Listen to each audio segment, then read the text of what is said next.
British Prime Minister Boris Johnson suffered a defeat late Tuesday. Rebels in Parliament have seized control of the Brexit agenda. CBS News senior foreign correspondent Elizabeth Palmer joins me now from London. So, Liz, what does this mean for Prime Minister Boris Johnson's plans to have the UK leave the EU without a deal? Well, it was a very, very noisy evening in Parliament. You know how rowdy it can get. Yeah. This was one of the rowdiest sessions. And in essence, Boris Johnson had been saying, look, I want to take Britain out of the UK on Halloween, on the 31st of October. And if the EU won't give us a good deal, we're going to leave without a deal. And he said he needed to be able to sort of go to the wall like that in order to put pressure on the EU.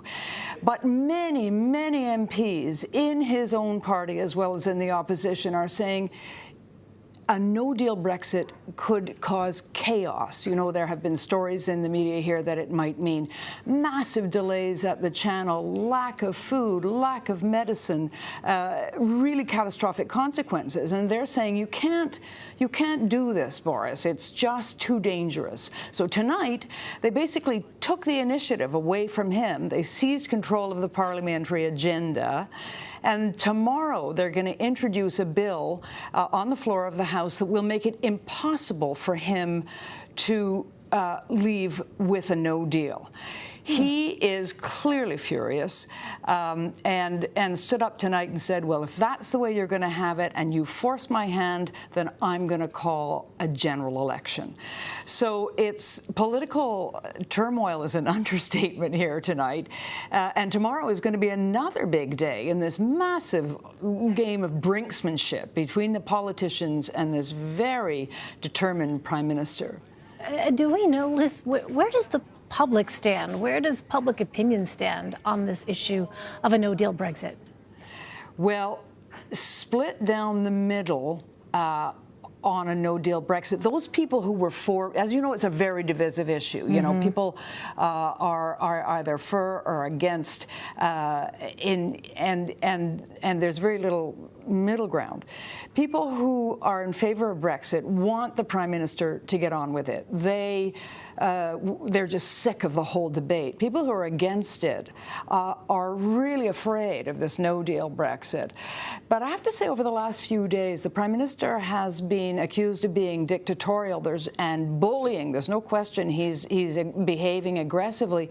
And I think the prospect of a no-deal Brexit has even started to scare some of the Brexit supporters. Of course, if we go to the polls, then we'll have a very clear picture of how voters will react. At the moment, even the polling is muddled. You know, it's so emotional. It's so confused. And Liz, you know, I'm not an expert, certainly, in British parliamentary procedure, but does Boris Johnson have any levers of power available to him based on what you just spelled out that took place today? Well, you know, he and his advisors have been telling MPs in his party, if you go against me, I'm going to make sure you're not allowed to run in the next election. Basically, he's been pre-firing them, if you like.